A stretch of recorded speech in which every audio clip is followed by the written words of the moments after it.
So, folks, we are on part 2 of Whatifalthist's This Entire Reality is a Lie. And I'm so sorry. I regret all of my words and deeds. But you have all requested it, and I will obey. Also, we are over a quarter of the way to our goal, but here we go.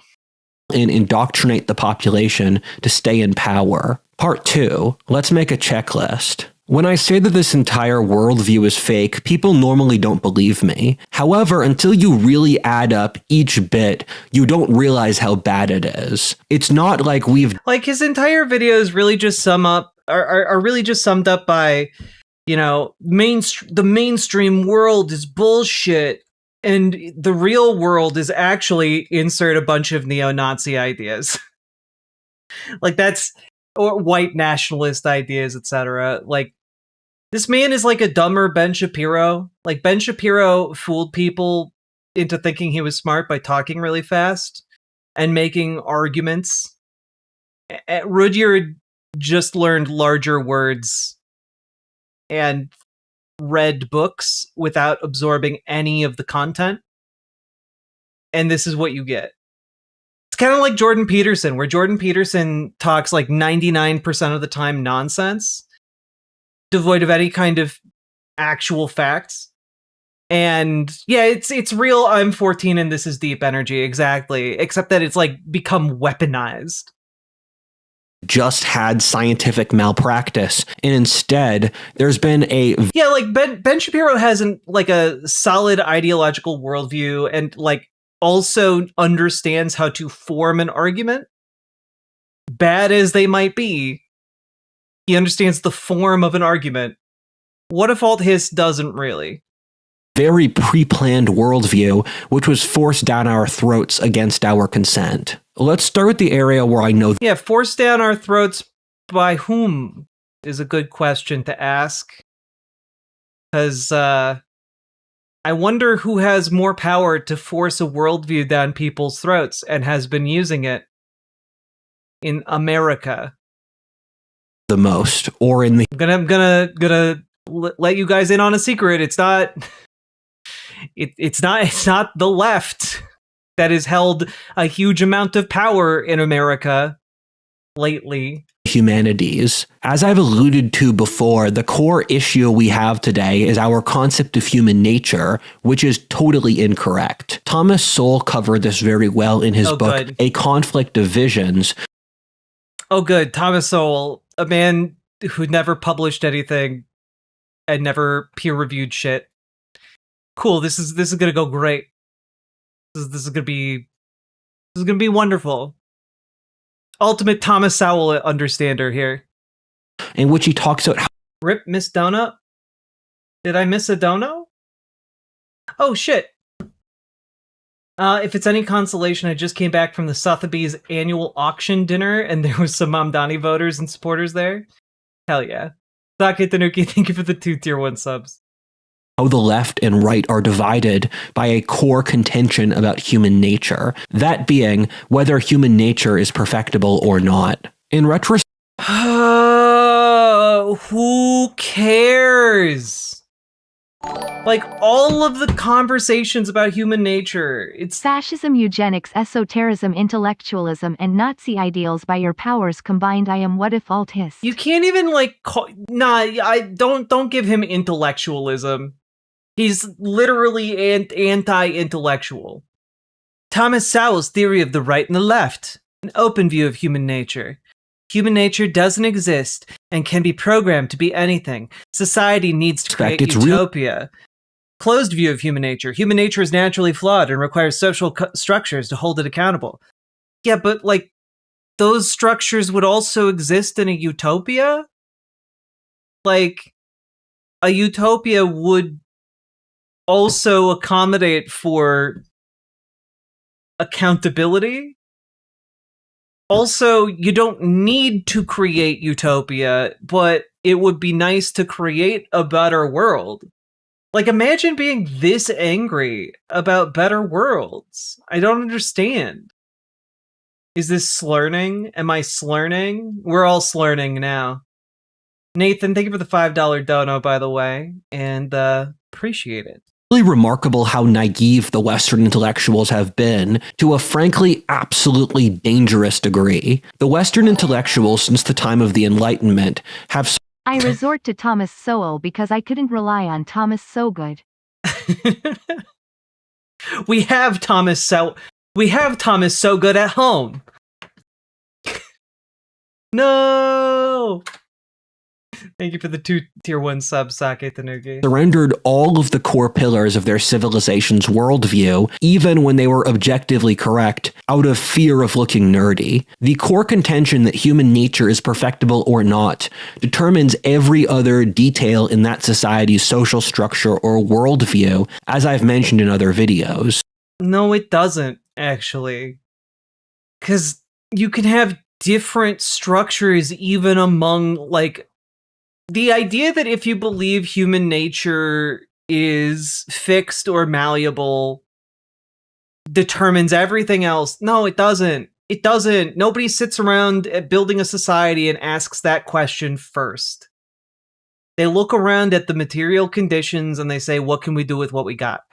It is not a question of, oh, can we change the nature of a human soul? Like, that's no. I'm sorry, you're 14. Stop it. In a world where human nature is not perfectible, then society and traditions have to be built in a certain way to offset. Have you heard about Ratopia? I've learned too much about Ratopia. The failings of human nature. These have consistently been the structures which have worked the best over human history. Yeah, these are the structures that have worked the best in human history. Let me cite absolutely weird nothing. ALS white and nerdy. Thank you for the $5 dono, Nathan. But, like, you're 100% right, Eric Lizama. This man does not actually back up any of his points.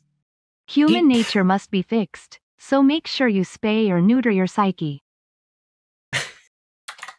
Come on down and bid $1. Religion has been a way to grapple with the failings of human nature and develop standards to offset them. The American political system was very overtly designed by its founders to decentralize power as much as possible in order to prevent the centralization of power. Yeah, but that wasn't related to, I don't know, their unified theory of soul. That had to do with the fact that they had overthrown a monarchy, and Europe was predominantly ruled by absolute monarchs. That was, in fact, a problem. That was what they were worried about sliding back into, actually. Australia literally has Aldi brand Thomas Sowell. We locked him up a few months ago. What? Oh my god. A second Thomas Sowell. Oh my god, he's an actual Nazi. After leaving university, he worked in residential care for at-risk children and then began a roofing and plumbing business. And then he became a Nazi? Jesus. Oh, and he didn't even just become like a Nazi, he became like a super Nazi. My god. Well, hope he rots. Also, Salmon Moose, thank you for the 2 tier 1 subs. What do you mean super Nazi? I mean, like, he founded an entirely new branch of neo-Nazis in like Australia. Like, he's not just your, like, run-of-the-mill, like, guy who's following along Nazi. I mean, like, he's actively starting new neo-Nazi groups, which would create tyranny. It's not a coincidence America is the most successful society ever in human history, as were Britain, Athens, or Rome, whose founders did the exact important pre-industrial republics. Oh, look at that. He actually threw the Iroquois on there. I am somewhat surprised. Well done for clearing the bare minimum bar. Exact same thing with their constitutions. But also, like, these are just the ones that he considers important. As a side note here, the reason that the founding fathers had a view of human nature, which was fairly accurate, and the French revolutionaries had a worldview that was not, and they lived with... What are you talking about? Claiming that the founding fathers all had a unified idea of human nature is just bullshit. Like, you can read what they wrote. They didn't have that, actually. In a generation of the other, is that these were gradual trends which took over the West. And well, he was specifically talking about pre-industrial republics. I don't know that China would have counted as a republic.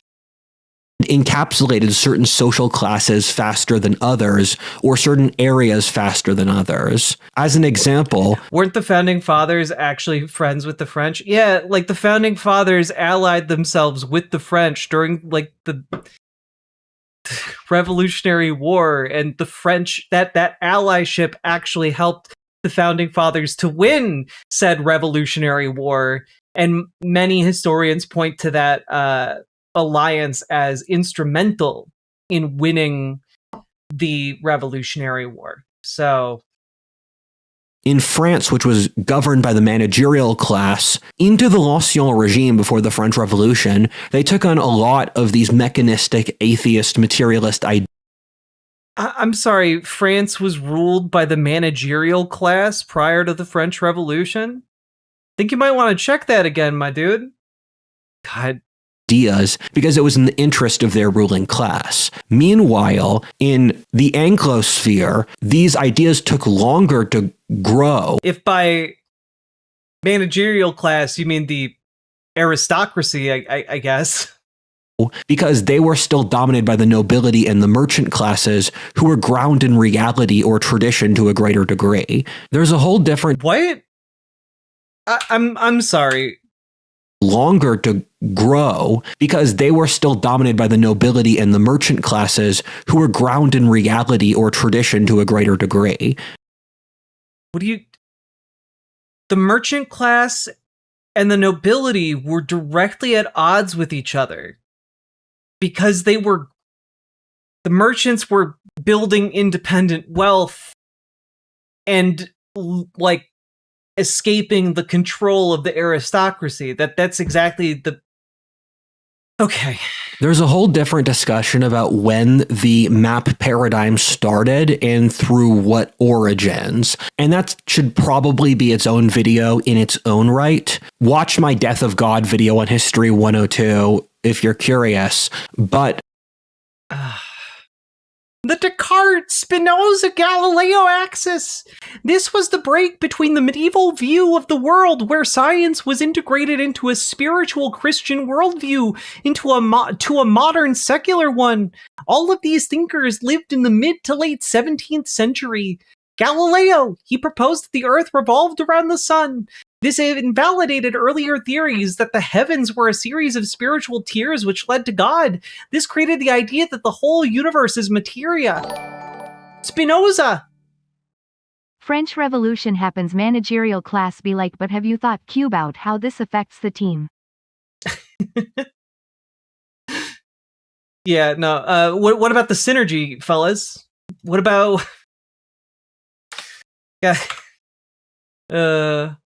Spinoza!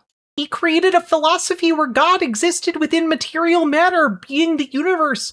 The issue was, this was identical to atheism and normalized it. Descartes, inventor of the mind-body distinction. IMO, the most significant of these. He split intellectual activity off from material reality and then made science completely soulless without human intentions. You see, you need gas to put in Descartes to make Da Van Gogh. Sake, thank you for the 2 tier 1 subs. Also, like,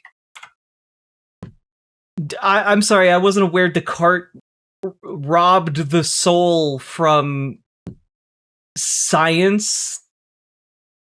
I like it's just so bad. Tarnis's answer of what he calls the Descartes-Spinoza-Galileo axis, where in the late 17th century, you saw philosophers develop a worldview which utterly separated the scientific from the divine and the subjective, which siloed. Well, because the scientific method, I don't know if you guys are familiar with this, the scientific method is supposed to remove subjective viewpoint in order to create an objective viewpoint. It feels like you're putting Descartes before da horse. Yeah, I'm sorry, if you can't provide a scientific basis for the divine, then like science isn't going to help you when you have questions about the divine. Does that make sense? Like, the scientific process is not one that is designed to help you with the divine at all. It's just supposed to build and create useful theories and understandings for the natural world. It is made to just do measurements and figure out relationship. The idea that, like, oh, well, you need to understand the soul of the universe in order to come up with the real science. Like, why? Prove to me that such a soul exists. Prove to me, like, show me, like, where's the soul that Descartes stole from science? Show me. Religion off from the evolutions in the society while making science utterly soulless and separated from human intentions. And that's where I think... Also, how is science separate from human intentions when it's literally a tool devised to help, like, further human intent?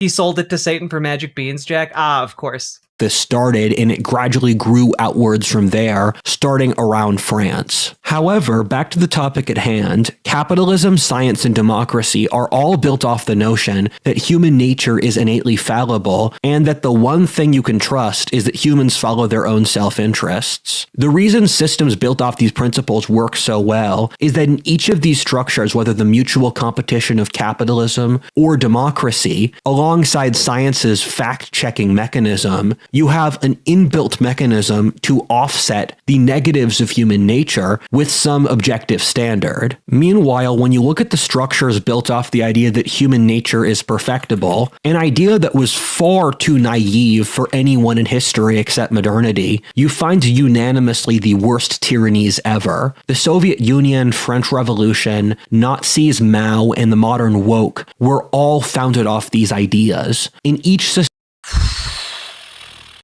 this is all nonsense. Like, we're in like we're in the zone now. Like, that insert the gif of the guy whose brain is like exploding and like galaxies like are going through or superimposed over him. We're just traveling the cosmos. God. Yes, he's showing Nazi propaganda. Yes. Yes. This is in fact Nazi propaganda.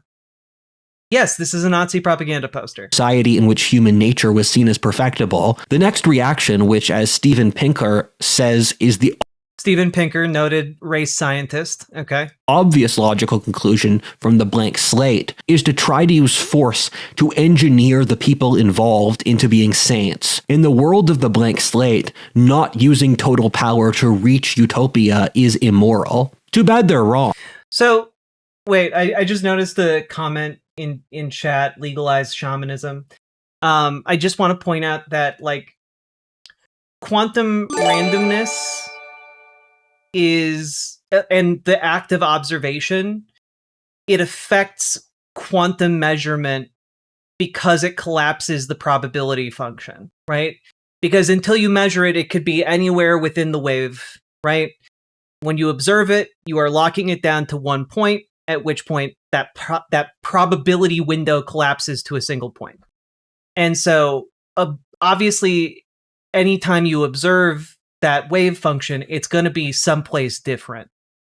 So it's not that you are doing, like, manifestation or doing anything mystical or spiritual. It's just a collapsing of probabilities. And it seems weird and wacky, like, to us on a macro level, but like on the quantum level, like it makes a lot of sense when you're putting points down on things that are otherwise, if you are not observing them, existing within a very narrow band of possibilities. Kind of like if you observed someone at different points throughout their day, they would be at work or at home or in bed or watching TV. Like, depending on when you observe said person, like, they're going to be doing something different each time. But like,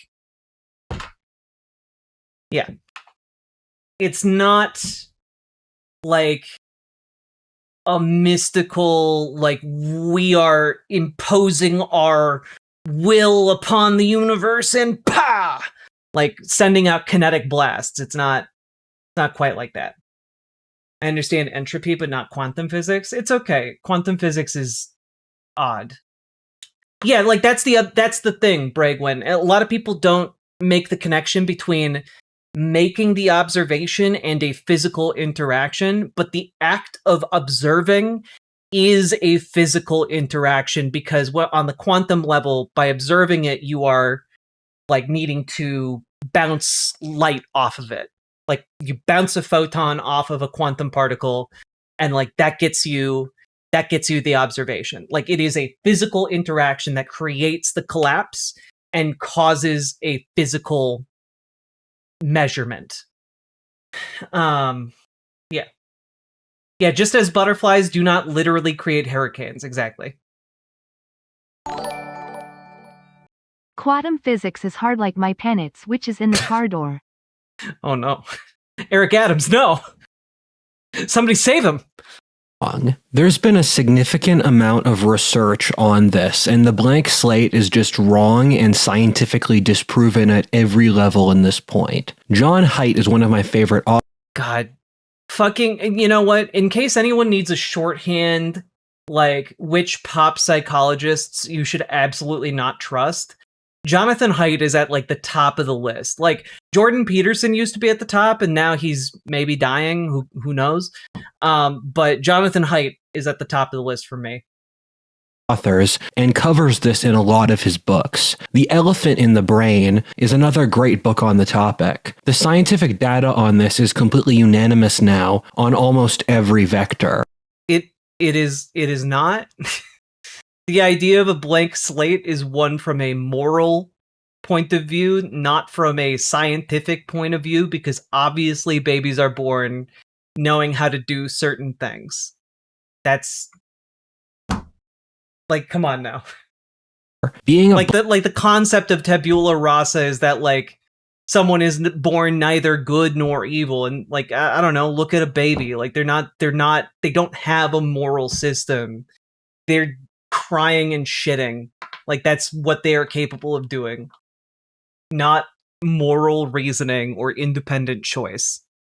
Blank slatist today is like being a flat earther. The real nail in the coffin, which we have now that we didn't have a century ago, are DNA or genetics data, which proves that around half of human traits are genetic, alongside the internet search data, which is pretty damning, personality science in neurology. All of these point unanimously against the blank slate. A tipping point for me and a lot of other people for I guess only if you don't understand what the blank slate is. Realizing that this is all utter garbage was looking at how the regime argued that men and women were exactly the same, and for trans, both of which, if you and for trans live as a human in the real world, are just madness. If you talk to men and women, it's very clear that they're different, which stems from long-lasting biological differences. Yeah, definitely not because of socialization. It's definitely not because, like, growing up, boys were told, don't play with dolls, it makes you seem gay and feminine, and those things are bad. Like, it's definitely not because of that. It's because boys just genetically are more predisposed to blue. And that's it. It's because of genetics. It's not because society markets boy toys with 4 blue. and 5-year-olds, they often don't have morals until we gouvee them that kids are very close to blank slates. Exactly, Nathan. Like, again, you just have to interact with children, and I don't recommend that for Whatifalthist. Which go back at least. In this Kerbal Space Program community, we had a thing called RUD, or Rapid Unplanned Disassembly, which now that I think about it makes me think of Rudyard, because this whole existence is a catastrophic failure. True. True. Hundreds of millions of years. Every society in history thought men and women were different. Yeah, but also many of those societies also had third, fourth, or even fifth genders. Like, again, the idea that Rudyard feels comfortable making this argument when the most populous country on Earth has a legally recognized third gender that has a history dating back literally thousands of years. That's, I mean, again, they're not sending their best. And built their lives around it. And if you want to learn more, just Google about Hijra. Furthermore, the idea that you can... Or better yet, watch the hit movie film Monkey Man, which is badass and features the Hijra. Genetically mutilate yourself. Which country? India. And take drugs to switch from one gender to the other just makes no sense, and the regime pushed this with total certainty. So what regime? By regime, do you just mean people discovered that, like, addressing gender dysphoria with medicine I'd love to see Jack and Rudyard debate what a woman is. God, no you wouldn't, Nathan. No you wouldn't, because this man does not understand. Like, we would have to start at such a basic level of questioning, and he would get it wrong almost immediately. You know? Like, this man... I don't think if you asked this man what a woman is, he would even at all be in the ballpark of a correct answer. Like, he would be on the other side of the planet. They're pushing this with certainty. What else are they lying about? Because this is really the canary in the coal mine. What? Well, I mean, this for him is like the hook that gets him into all of the other conspiratorial nonsense.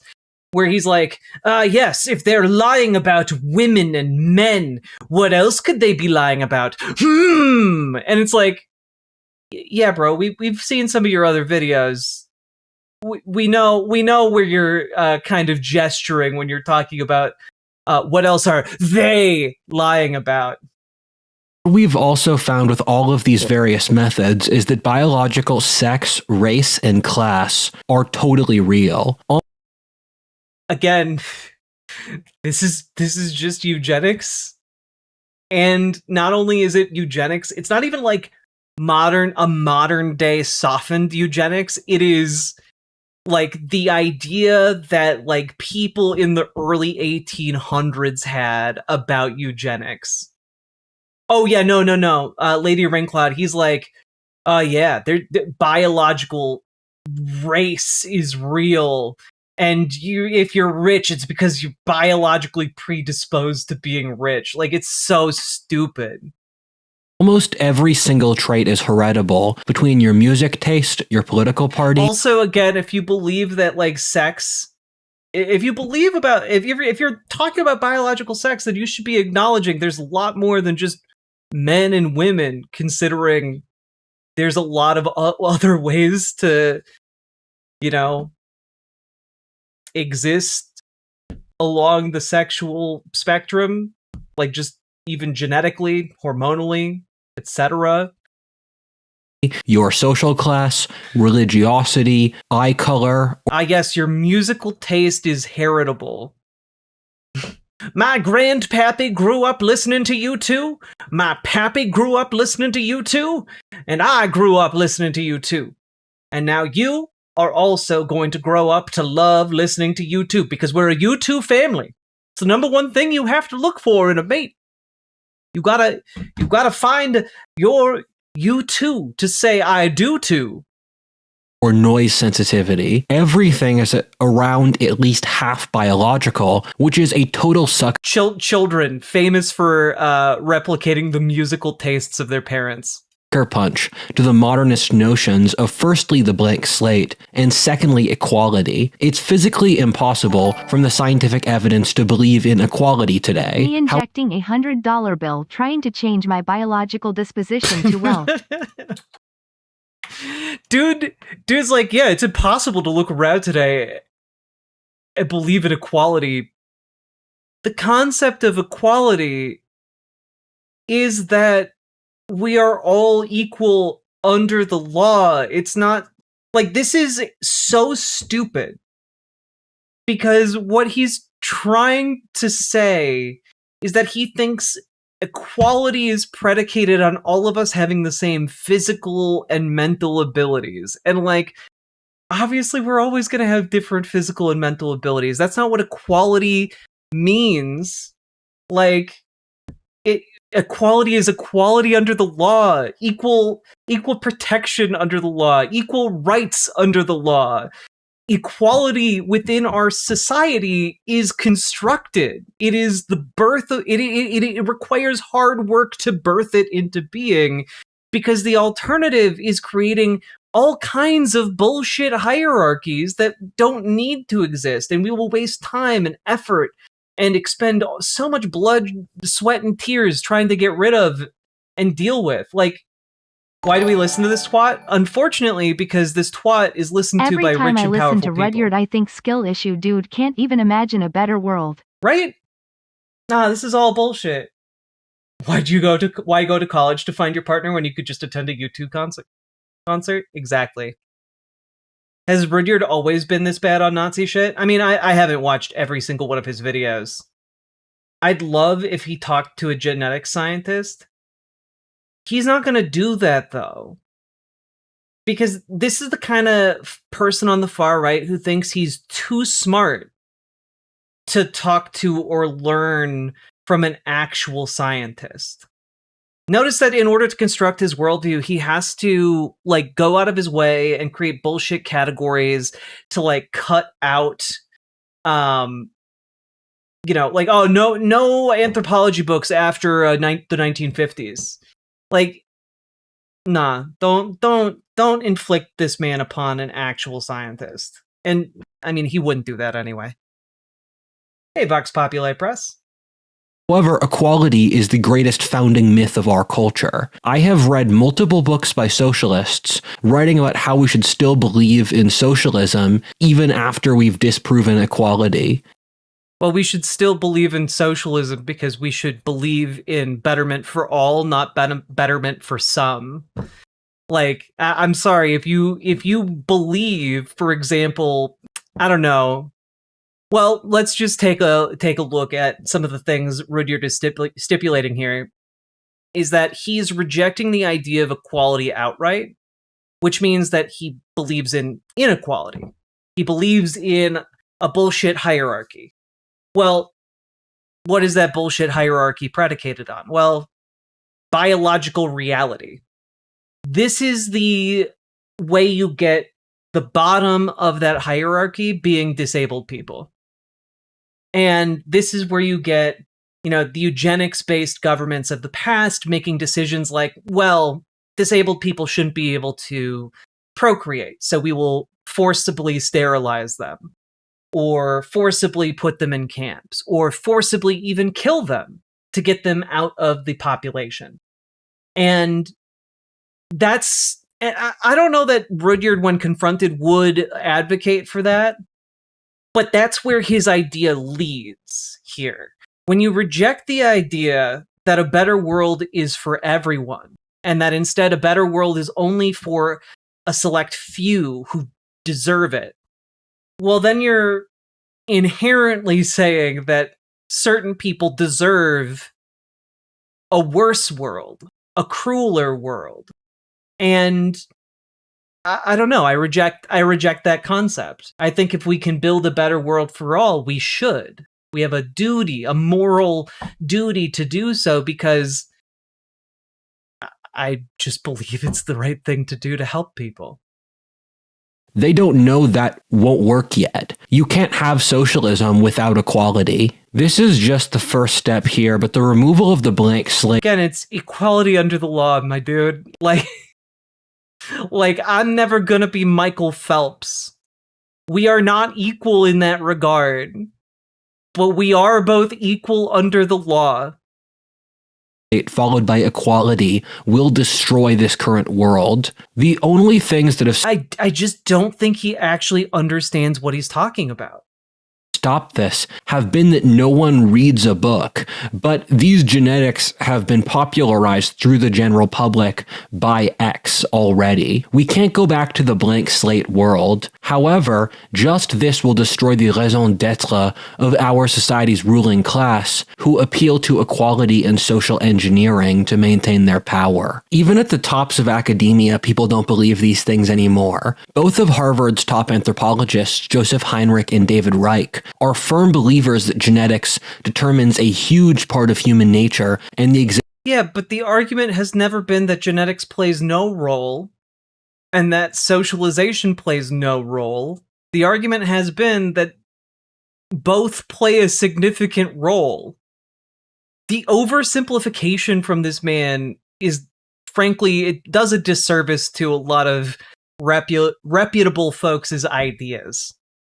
Existence of biological race. Secondly, the idea that culture really matters and that culture is meshed with genetics have been totally normalized by current academics and these things.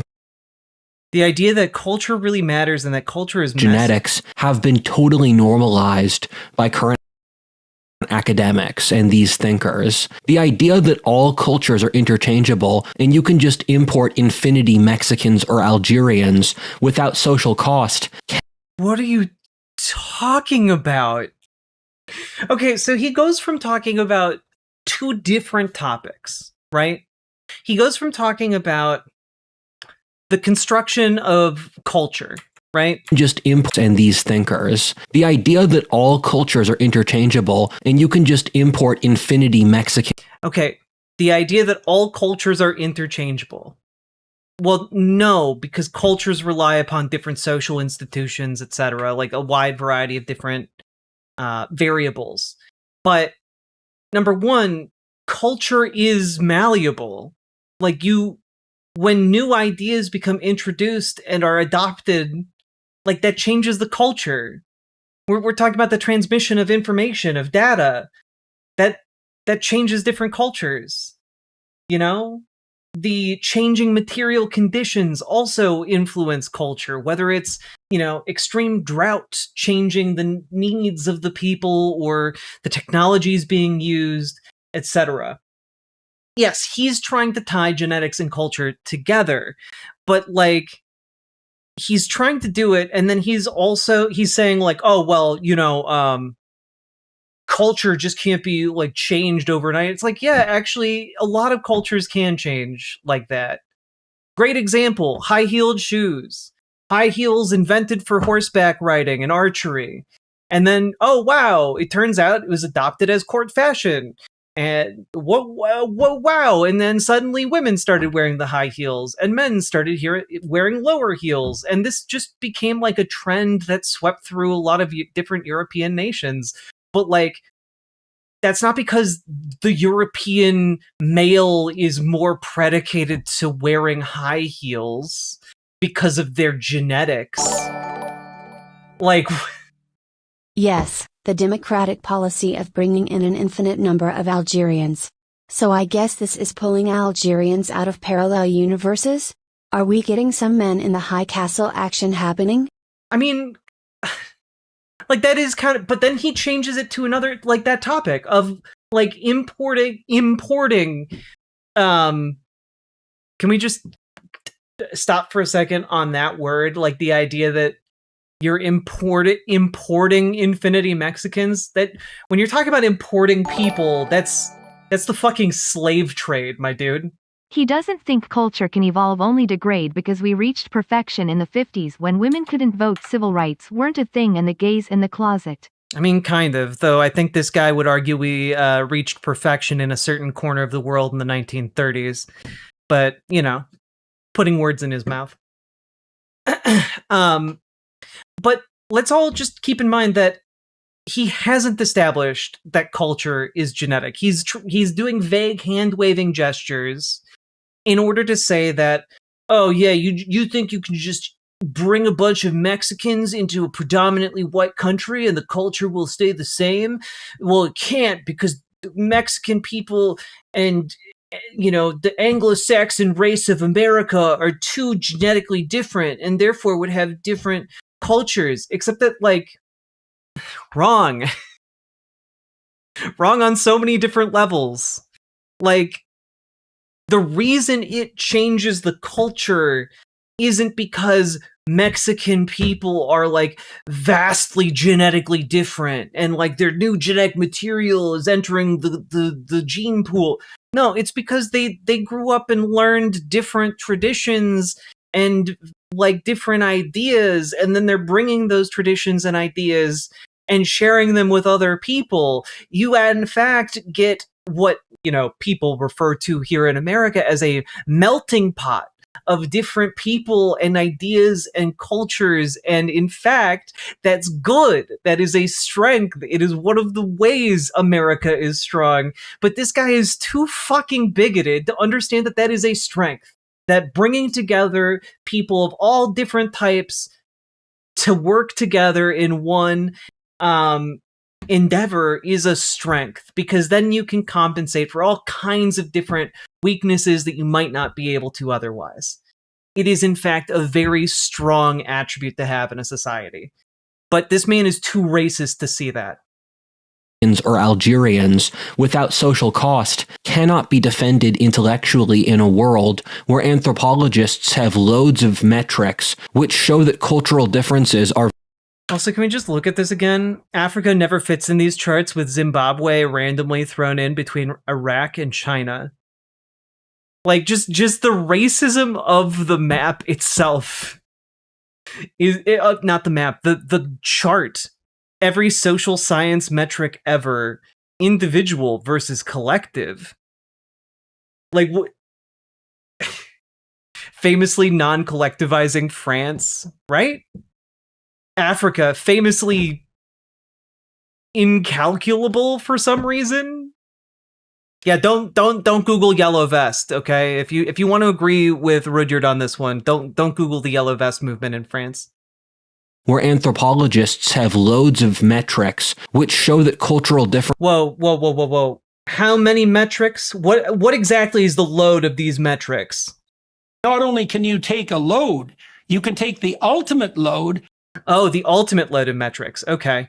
Also, can we just, like, take a look at this map again? Because I know he's shown it on in other videos, but, like, literally writing down racial slurs for different groups of people because he's talking about the races of the world. And, like, again, what should really demonstrate the fact that race is a bullshit social construct is the fact that you have Africans as just one giant race. Just Africans. Rudyard has been making a lot of claims about genetic diversity. Why is Africa black, LMAO? Why is Africa black? You know why Africa's black, Nathan. Africa is a continent and not a race. And not only that, if you know anything about the biological diversity amongst the human species in Africa, you would know that, like, Africa is home to the most genetic diversity on the planet regarding, like, the human species. Like, it is not at all, like, if you're talking about biology, it's not at all correct to be like, oh yes, there's just one race in Africa, the Africans. Like, it's genuinely insane. Also, yeah, just Aboriginals and Europeans in Australia. Also, one thing that I find particularly funny is that in my history minor, right? I studied at university. I got a minor in history. And it specialized in European military history. So I can tell you for a fact that in the concept of race, in the concept of race in Europe, the idea that there was a unified European race is maybe so fucking crazy to me that it's not even funny. Like, do you like even on in a modern sense? Like, if you tell like certain groups of people in Europe, like if you call them Polish, they'll fight you. Like these people have a very different racial categorization system over in Europe. And like, not to mention the rampant racism and bigotry against like the Romani. Like, there are so many different forms of racism in Europe, it's ridiculous. And I mean, like, even the founding fathers, like Benjamin Franklin was talking about how we shouldn't let in... Italian and Irish used to not be considered white. Well, and Nathan, Benjamin Franklin wrote about how the Anglo-Saxon body politic of the early United States shouldn't be allowing in the darker, swarthier Germans and Swedes and Norwegians. Like, the racism that Europeans were inventing throughout like the 17 and 1800s, it's on a next level. And the argument that, oh no, they're just all Europeans, it's stupid bullshit. It's a stupid bullshit map. And again, anyone who looks at this and thinks, ah yes, the races of the world, a very sensible map, is either completely ignorant because they just tuned out of school, didn't bother paying attention, or because they're 14 and they haven't had like world civics yet. Deep, highly context-based, cannot be erased quickly, and are often tied to genetics. The Protestants and Catholics got along perfectly. Don't look into that. Ah, yes, Protestants and Catholics, the two different genetics of Europe, according to Rudyard. thing is that if the dominant intellectuals don't believe in the ruling myth of a society, that means that at one point or another, within a generation or two, that ruling class is going to collapse. Well, yeah, because part of the way a ruling class projects power is by indoctrinating future generations so that their power is maintained. Like, that's... Yeah, and if society is unstable because material needs aren't being met, then, yeah, that ruling class is going to collapse. Like a Jenga tower. Yeah. But this all stems from the material conditions and, like, the structure of said society. Protestant and Catholic, the two genders. Vox Populi Press, he didn't light these candles. This is all B-roll that he bought for, like, I don't know, $50. As a sort of natural law. After human nature and biology, let's get into history. This is the field which was hardest to empirically falsify, in that history has these grand events which you can't just forget, like the French Revolution or the Roman. Oh boy, we're about to get into some historical nonsense that's about to make me really mad because he doesn't know what he's talking about. I can feel it. I can feel it coming this way. Roman Empire, which are widely known enough by the general public. This is how I noticed the lie itself, in that as a teenager, I wanted to understand how the world worked. I considered studying science, but there weren't many science books around me, so I learned history from the older sort of books they kept around Philadelphia. That's the...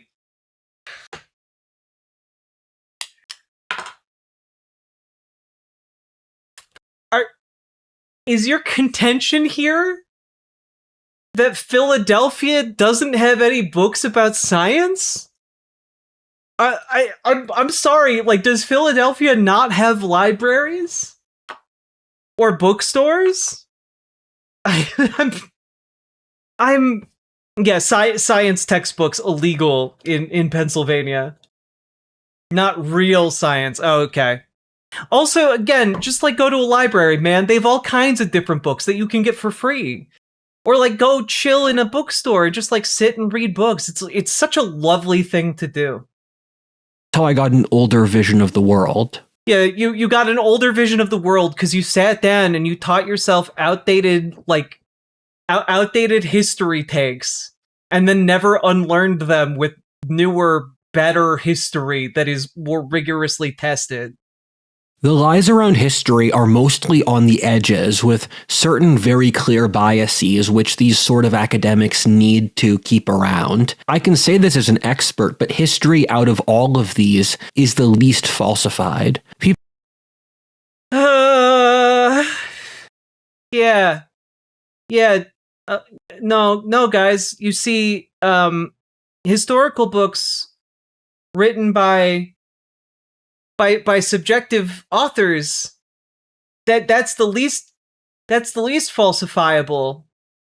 Yeah, guys. If you read Origin, Origin didn't have any ideological biases or blind spots, because one guy can have a perfect view of all current events. Just like how you can go down to the hardware store and meet your local guy who hangs out at the hardware store, and he tells you about the aliens. Like he's just some guy, but he has a perfect view of what's happening for real life in the world. It's not like sometimes people are wrong about things or have incomplete pictures of current or past events. Nope, they all had a perfect idea of what was happening. Yeah, definitely no ideological biases when you read through, I don't know, medieval manuscripts written by monks. No, they were perfectly impartial recorders of history with no ideological bias whatsoever. All of those monks within the church that relied upon the church for their ability to live. Yeah, definitely no biases there. People are questioning the history narrative on the 20th century, which was a period of a staggering amount of just historic information. The American Revolution or slavery are other events which had a lot of propaganda around them, but they just can't be changed. Marxists have a... What? What? What do you mean? Big bias against conservative regimes like Tsarist Russia. Yeah, Marxists have a pretty big bias against absolute monarchy as a political system, because Marxism is inherently anti-authoritarian. What? Yeah, who could ever be against the literal real-world version of the Empire from Star Wars? Victorian Britain or medieval Europe. You fools, the Rebel Alliance and Princess Leia, they just had a bias against conservative regimes. You simpletons. They have an enormous bias towards left-wing regimes. So when the flying saucers get here with the dinosaurs, how many mashed potatoes snowmen does Napoleon need to flip the flat earth? I don't even know how to respond to that. This man couldn't have made it through college, right? I genuinely have no idea. If he did go to a university, it doesn't show. Oh yeah, do Marxists have a bias towards left-wing regimes? Okay. Also, I guess left-wing regimes includes the fucking fascist leadership in India, the United Kingdom, and Canada. I'm honestly shocked he's not also including Sweden, like the Icelandic countries, the Nordic countries. Why include Canada but not the Nordic countries? I'm so confused. Like, Canada is less, far to the left than any of the Nordic countries. Oh yeah, no, he did drop out of college. That's right, Mr. Malachite. We found that out in his manifesto. Which is why the horrors of the Marxist bloc have not gained wide-scale social currency in the Western world. It's still socially acceptable to be a Marxist in a way it isn't for Nazism, which killed less than half as many people. Well, yeah, because Marxists want a stateless, classless, moneyless society, and the USSR was literally none of those things. Literally none of those things. Though I guess maybe it'd be more accurate to say Marxists want workers to own and operate their own workplaces so as to maintain the maximum level of agency and share of their work. I like big bias and I cannot lie. You other philosophers can't deny. Salmon Moose, thank you for the 2 tier 1 subs. Like, again, USSR, not a great stand-in for Marxist ideas, especially considering that Stalinism was not Marxist at by any stretch of the imagination.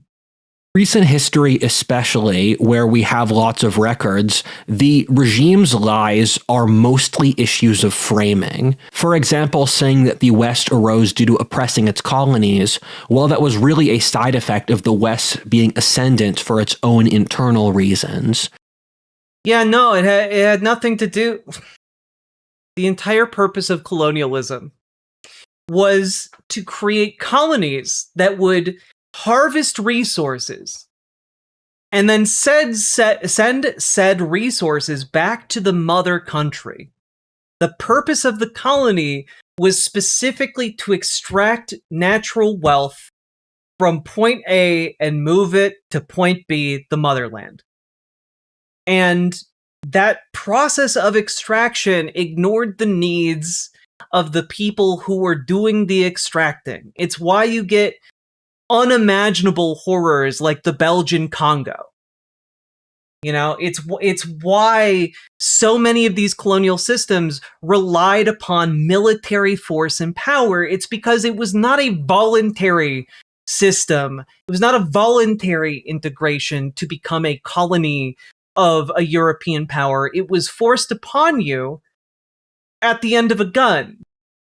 And then you and yours and your family existed at the pleasure of said colonizer to extract wealth from your own lands and send it to a place that it would never come back and enrich or better the lives of your own people.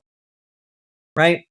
Like, that obviously benefited the people who were extracting the wealth. Silly leftist slavery was a framing issue resulting from your anti-conservative bias. I mean, that's basically what he's kind of arguing, right, Nathan? Ugh, God. Yeah, look, the British controlled the colonies in the United States and all of the entire continent of Australia and India, one of the most populous regions on the planet, and a lot of South Africa and a huge swath of the northern Africa. But like, it didn't really profit them at all to own and operate such a big empire of extraction where they brought all their wealth back to the United Kingdom. Like, it didn't actually benefit them. They were just doing it for funsies. They would have become so wealthy all on their own. Belgian here, sorry for that. Look, I think we can all agree kings suck and should never exist again. And it's not your fault that a power-hungry tyrant ruled with an iron fist and then decided to extend that fist overseas. At a certain point, we're all exploited by the rich and the powerful and the aristocracy. There were African kingdoms before colonialism, but the left makes them... Yeah, but there's a difference between a kingdom and a colony. Hence why we don't talk about colonialism during the medieval period prior to the introduction of widespread colonialism, even though there were kingdoms. It's because they're two different things and two different systems, because words mean things and have wider implications. So, yeah. Also, lefties do talk about the kingdoms in Africa and the different groups that lived there. you would know that if you made it through an English literature course, because almost certainly someone in their first year of English lit would be assigned to read something like Things Fall Apart. Which is a pretty classic work about the process of colonialism, written by someone who lived through it. And so it's important to note here that, yeah, there were pre-existing systems, and those pre-existing systems had inequalities. And those pre-existing systems had violence and were perpetuated by different social systems of violence and power exertion. But colonialism was done on an industrial scale that had never been seen before.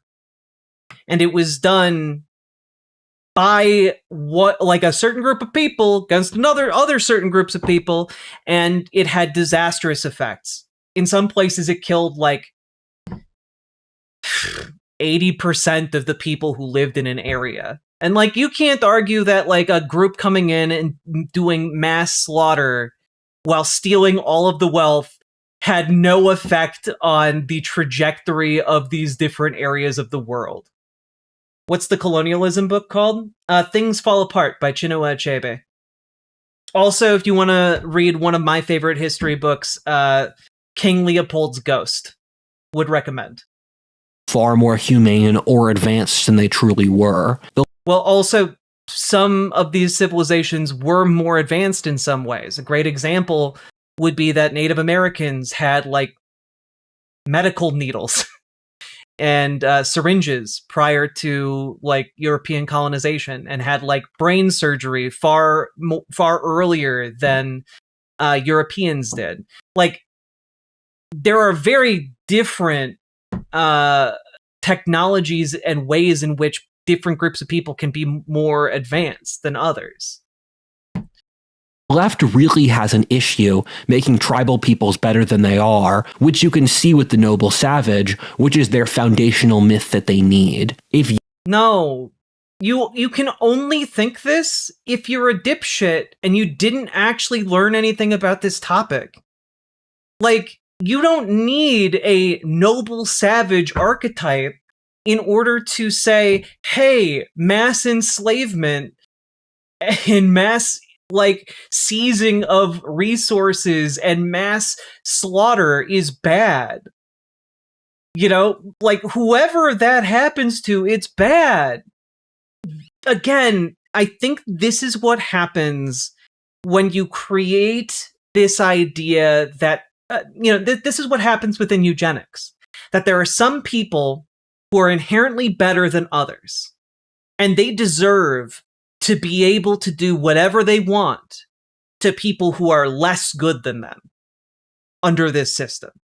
And in Rudyard's system, the only way he could justify people on the left being against the mass slaughter of indigenous people is if, they're morally pure and above everyone else. But you see, that's not true, he says, as if it's a compelling argument, when the people on the left are no, actually, we don't think we should do mass slaughters of anyone.